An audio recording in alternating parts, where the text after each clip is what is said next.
बिस्मिल्लाहिर्रहमानिर्रहीम। अस्सलाम वालेकुम क्लास। अज दा जिहड़ा साडा लैक्चर है वह है लोक अदब ते उनकी अहमियत का मुख्तसर मुताला। लिखारी हैं पे असलम रसूलपुरी। अच्छा, पहले तो ये समझ गिनो कि अदब है क्या। अदब ये नहीं कि मतलब एहतराम या अकीदत ये भी है, लेकिन असल जी अस गाल करेंगे पे अदब की वो है लिटरेचर अदब। अच्छा, अदब जड़ा है वो कहीं भी लोकें दे इलाके दे रहन सहन उत्थों दी ज़बान उत्थों दे लोकें दे जिंदगी गुजरान दा तरीका उत्थों दे रस्मो रिवाज रीतां उन इलाके दी रहतल और गावण लोकगीत अखाण बुझारतां इस मेले ठेले उर्स मुबारक ये सारा कुछ जड़ा है इन्हां दा अहाता या ये सारा कुछ जड़ा है वो अदब दे दायरे दे अंदर है। ये सारी चीज़ां ये अदब है। अच्छा, अदब जड़ा है लोक अदब लोकें दे जज्बात एहसासात ते ख्यालात दे बेख्तियार इजहार दा नाम है। जो बेसाख्ता इंसान जड़ा है वो अपने जज्बियां दा इजहार कर दे। अच्छा, वो इजहार किसी भी सूरत थी सकते, गा के बुछारदां दी सूरत अखाणा दी सूरत लोक गीत की शक्ल किस्सें की शक्ल कहानियां की शक्ल या ये लोक कहानियां प्यार मुहब्बत वाली लव स्टोरीज जड़ियां हैं हीर रांझा सस्सी पुन्नू इन्हां दे जरिए अपने जज्बात का इजहार कर दे। अच्छा, लोक अदब जड़ा है ना लोकां दे पूरी सिर्फ एक इलाके नहीं एक पूरी कौम को रिप्रेजेंट कर दे उनकी तहजीब को तमद्दन को अदब जड़ा है लोक अदब जड़ा है वो रिप्रेजेंट कर दे कि अगर तुसा कहीं भी इलाके दे जोग्राफियाई लिहाज नाल कहीं भी इलाके की कौम की तारीख या उत्थों का रहन सहन जानना चाहते वे तो उत्थों का लिटरेचर जड़ा है उनको समझ गिनो तवल क्या है कि उन इलाके की जी कौम है उनकी समझ उनकी तहजीब तमद्दन कल्चर सकाफत ये सारा कुछ जड़ा है वो समझ आ जाती है कि हाँ जी ही कहीं भी इलाके की कौम जड़ी है वो उनका कल्चर क्या है तहजीब क्या है ये सारा कुछ जड़ा है ऊ अदब के अंदर पिन्हा होंदे ऊ अदब के अंदर ही होंदे। सो अज जड़ा साडा टॉपिक है वो भी यह है कि अदब की अहमियत उनका मुख्तसर मुताला। सो असलम रसूलपुरी इंदे लिखारी नो आदे हैं लोक अदब लोकें दे एहसासात जज्बात ते ख्यालात दे बेख्तियार इजहार दा नाम है। लोक अदब सदियें दे इंसानी इजहार दे मुख्तलिफ शक्लों में साढ़े सामने मौजूद है। यानी कि देखो कि अदब दे इजहार दा दे जड़े ज़राए हैं पे वो मुख्तलिफ हैं। जिमें मैं तो आपको पहले आखे कि मौसम के लिहाज नाल जानवर के लिहाज नाल सब्ज़ी फल अनाज इन्हां दे लिहाज नाल मौसम की तब्दीली के लिहाज नाल और दी शक्ल किस्सें की शक्ल लोक कहानियां की शक्ल लव स्टोरीज़ की शक्ल ये जड़े लोक प्यार मुहब्बत वाली कहानी है ई शक्ल। अच्छा, उनके बाद लोक गीतें दे जड़े हैं वो इजहार इंदे विच इजहार लोक अदब दा है पिया मुख्तलिफ शक्लां हैं पिया लोक अदब के इजहार दी। ये इल्म असातीर कनू घिन कराही आम किस्से अखाणे अते गावणे तई आम इंसाने दे हर किस्म के मुशाहदे अते तजर्बे को अपने अंदर समो घिंदे। यानी कि ये कोई एक लोकें दे या इंसाना दे एक खास तबके आले वास्ते नहीं ਦੇ ਤਰੀक़ੇਕਾਰ, ਉਹਨਾਂ ਦੀ ਰਿਵਾਇਤ ਦਾ ਅਮੀਨ ਨਹੀਂ, ਬਲਕਿ ਪੂਰੇ ਇਨਸਾਨ ਜਿਹਦੇ ਵਿੱਚ ਆਮ ਇਨਸਾਨ ਵੀ ਸ਼ਾਮਿਲ ਹੁੰਦੇ। ਆਮ ਤੋਂ ਆਮ ਇਨਸਾਨ ਜਿਹੜਾ ਹੈ ਉਹਦੇ ਜਿਹੜੇ ਹਨ हर किस्म के मुशाहदे तजर्बे जड़े उनके अंदर शामिल होंगे और नस्ल दर नस्ल ये मुंतकिल थींदे रहंदे और जड़ा है आम सीना बसीना ये टुरदे रहंदे जिंदे विच इश्क मुहब्बत नाल रोज़ाना ज़िंदगी के आम तजर्बे भी शामिल होंगे। यानी कि ख़ास तजर्बे तो हट के आम जिंदगी का तजर्बा गुजरान जिंदगी की जड़ी है उनका मुशाहिदा उनका तजर्बा भी इन्हां लोक अदब के अंदर होंगे। बुनियादी तौर पर लोक अदब आम इंसानी बसीरत की तारीख है जिहड़ी रकम थीवण ताईं सीना बसीना चली आई है। लोक अदब पिछली नस्ल के तजर्बे को ये देखो कि पिछली नस्ल के तजर्बे को अगली नस्ल को माला माल करेंगे। यानी कि जिहड़ी एक पीढ़ी गुजर गई है उनका तजर्बा आवन वाले लोकें दे किते है कि वो उन तजर्बे को सबक हासिल करन, उन तजर्बे को माला माल थीवन। यानी कि पता होवे कि पिछली नस्ल क्या हाई, क्या रहतल हाई, क्या रीता हन पियाँ, क्या रस्म व रिवाज हन पियाँ, ये सारा कुछ, क्या तहजीब है, क्या कल्चर है, क्या तारीख है, वो सारा जड़ा है आवन वाली नस्ल को माला माल करेंदे। लोक अदब तोने जो बुनियादी तौर पे अदब है ये कोई साइंस नहीं, लेकिन हैरत की गाल है जो ये जो ठोस इल्म की बुनियाद लोक अदब ते खड़ी की बन सकती है। यानी कि आदन की बुनियादी तौर पे लोक अदब साइंस नहीं है, लेकिन साइंस जै ठोस इल्म की बुनियाद जड़ी है उनका एरा जड़ा है अदब के उत्ते खड़ा थी सकते। ठीक है, उनके उत्ते इंदा एरा बधिया बन सकते।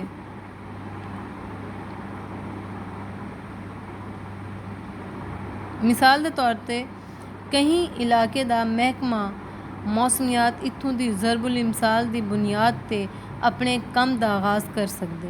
यानी कि इन तो इलावा भी कि अगर जिमें सिर्फ ये महकमा मौसमियात की गाल नहीं, बल्कि मौसम जिमें जिमें तब्दील थींदे लोगों को पता लग वेंदे कि हुण ये देसी महीना हुण ये शुरू थींदा पिया थी गया, हुण ये थींदा पिया बरसात का मौसम है या हब्स वाला मौसम है, सियाला है, क्या है, ये सारा जिहड़ा है इंदे विच अखाणा की सूरत विच पता लग वेंदे।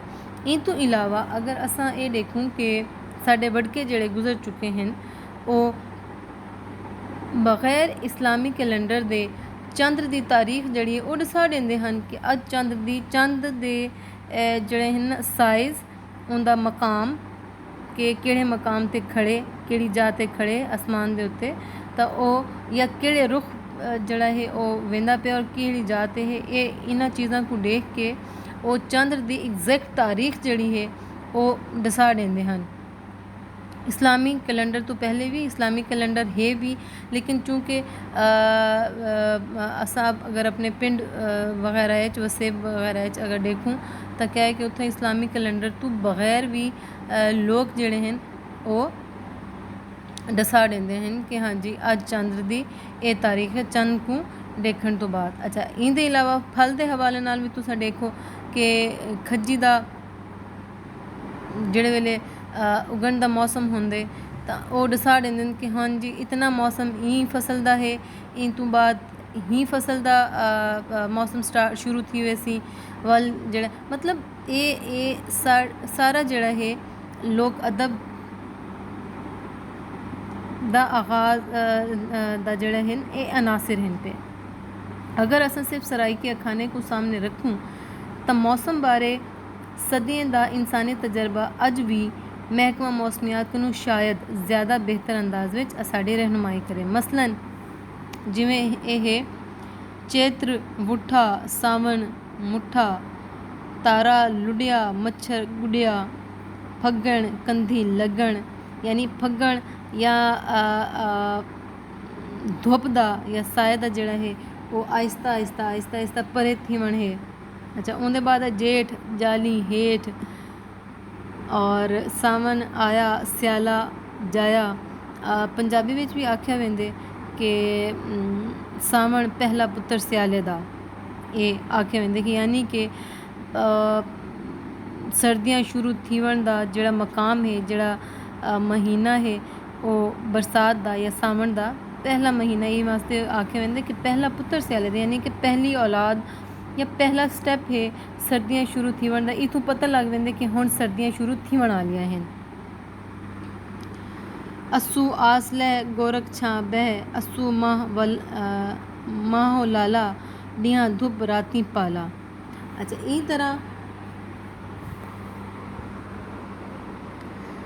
तरह कहीं भी बेजदीद इल्म को अपने मसले की बुनियाद ते तहकीक करनी होवे तां वो अपने इब्तदाई मफरूज़े को ज़बान की कहीं अखाण ते खड़ा कर सकते। मिसाल के तौर पर असां यानी कि अगर असां तहकीकी काम भी अगर कोई शुरू कर सकते हाँ तो उन इलाके दे कोई अखाण, कोई ज़रबुल इमसाल जड़ी है या उनके बुनियाद ते एक मफरूज़ा कायम करके अगों ते जड़ी है अपनी तहकीक को तोड़ सकते हैं या शुरू कर सकते हैं एक मफरूज़े दे उत्ते।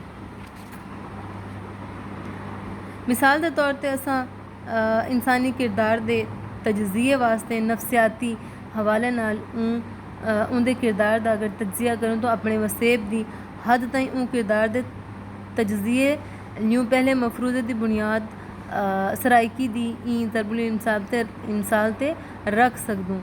उर्सी ते कुर्सी कंधे एरे ते टुरसी, उर्सी ते कुर्सी कंध एरे ते टुरसी, यानी कि ये मिसाल है पिया जेड़े वेले घर असां बनाना शुरू करूँ पक्कियां बुनियादां दे नाल तो क्या है कि एरे दे उत्ते ही सारी घर की बुनियाद रखी वेंदी है। ई तो इलावा कि ये जड़ा है किसी भी शय की इब्तदा उनकी बुनियाद के अंदर होंदी है। ठीक है, जब लोक अदब विच नस्ल इंसानी लियों बसीरत का एक खजाना मौजूद है, एक बसीरत का पूरी एक तारीख, एक खजाना, एक सरमाया जड़ा है लोक अदब का इंदे अंदर मौजूद है, जिंदी रोशनी विच असां अपनी ज़िंदगी बेहतर बना सकूँ। मिसाल तौर पर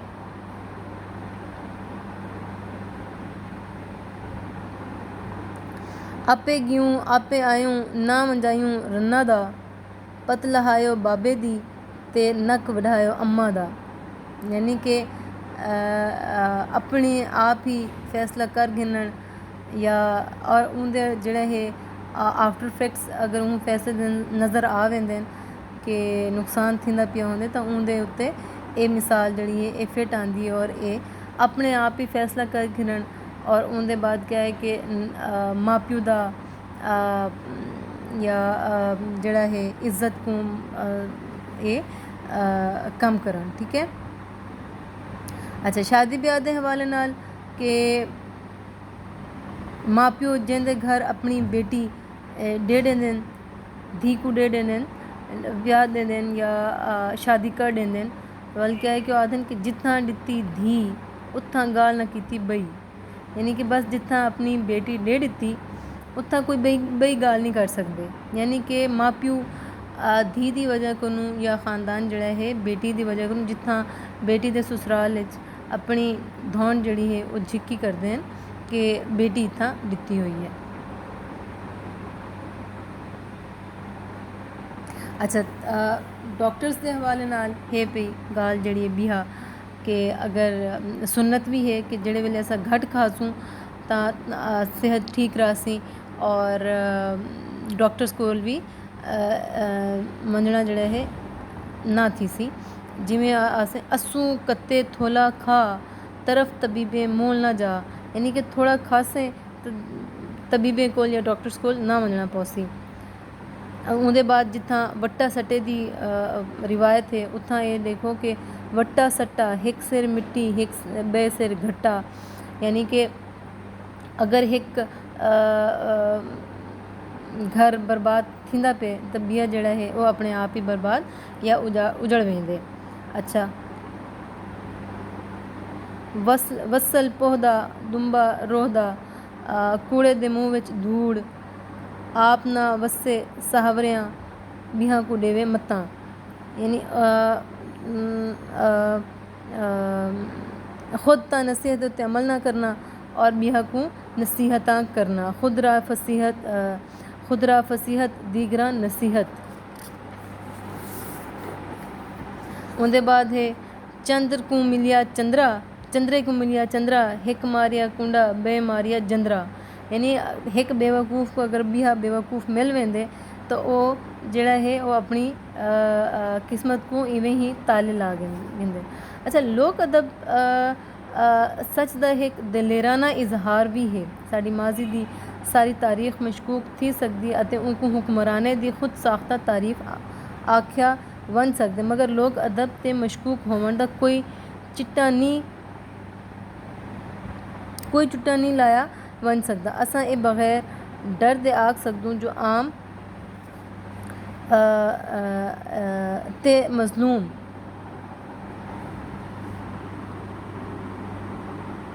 लोकें अपनी तारीख लोक अदब विच लिखी है ते इंजी बेबाकाना ते गैर मुतसिबाना तारीख शायद दुनिया दा कोई मौरख लिख सके। लोक अदब अहदे जदीद विच अपनी अहमियत ई सांगे भी रख दे जो ई को खाम मवाद दे तौर ते इस्तेमाल करते असा अपने माजी दे हुक्मरान है उत्ते हालात दा ठीक तज्जिया कर सकूँ। अपने इन्हें ख्यालात दी तायद विच मैं एक दू तारीखी अखाना पेश करे सा तो तुसा देख सो जो अहमद शाह अब्दाली अते औरंगजेब आलमगीर बारे मौरिख क्या आदे हैं अते लोक अखाने विच तारीखी सच्चाई केड़े रूप विच। अच्छा, ये वो दौर है जिंदे विच तरक्की भी हुई और जवाल पजीर भी सल्तनत वगैरह जड़ियां ओथियां उन हवाले नाल आदन कि ये अहमद शाह अब्दाली दे हमले कनु तंग लोकें दी नफरत दा इजहार है। अहमद शाह दौरानी सिरू गंजा घोड़ी कानी खाधा पीता लाहेदा बाकी अहमद शाहिदा। यानी एक तो उनके नाल नफरत का इजहार है कि अहमद शाह दौरानी सिरों गंजा और उनकी जी घोड़ी है वो कानी है, ये उनका नफरत का इजहार है। अच्छा, उनके बाद अहमद शाह अब्दाली दे दौर का जड़ा है एक जुमले के अंदर पूरी तारीख पिन्हा कर दी गई है कि खाधा पीता लाहेदा, यानी कि जड़ा कुछ असा अपने खा गिदे अपने अंदर पा गिदे बस वह है साडा, बाकी क्या है बाकी अहमद शाहिदा, यानी कि जड़ा कुछ भी बाकी अहमद शाहिदा सिर्फ खाधा पीता साडे कोल होसी। औरंगजेब आलमगीर हिक्के खुश हिक्के दिलगीर। औरंगजेब आलमगीर दे दौर सल्तनत आम लोग खुशहाल थी गया, उनकी सल्तनत दी खुशहाली का इजहार जड़ा है एक जुमले के अंदर किया गया। लोक अदब अते खसूसन लोक किस्से बाज़ औक़ात अपने अलामती या फर्जी किरदारां दे हवाले नाल लोकें दे पूरे ना थी सकन वाले ख्वाबें का इजहार भी होंदे जिंदे जरिए वो अपना कैथारसिस करेंदे। इस तरह लोक अदब का एक बिया अते अहम रूप सामने आवेंदे जड़ा इंसानी ज़िंदगी को नॉर्मल करेंदे, जिंदी शानदार मिसाल सराइकी विच सैफुल मलूक का किस्सा है। मैं इतना सिर्फ वाला इहो गाल दोहरावन चाहता जो लोक अदब इंसानी बसीरतें दे इजहार दा कमाल है। ख्वाजा फरीद जिंदी अपनी शायरी बेअंत बसीरतें दी मालिक है, लोक अदब दी बसीरतें को नाल घिनते टुरदी है। वादेन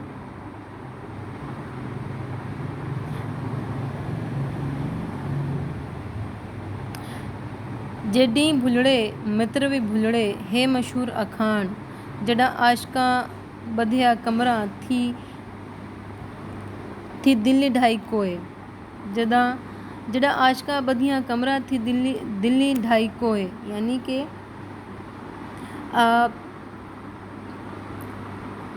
महबूब दे कोल रहमन अपने यारां दोस्तां दे कोल रहमन जड़ा है वह ही है और भुले हुए अगर वापस आ वेंदे तो वल क्या है कि वो दोस्त हैं और अगर जड़े वेले किसी भी कम को करन दी कोई बंदा ठान घिंदे तो वल क्या है कि उनके किते वो कम इवें हैं जिवें दिल्ली ढाई को, यानी कि ये दिल्ली खड़ा है साढ़े सामने, दिल्ली दूर नहीं। ठीक है,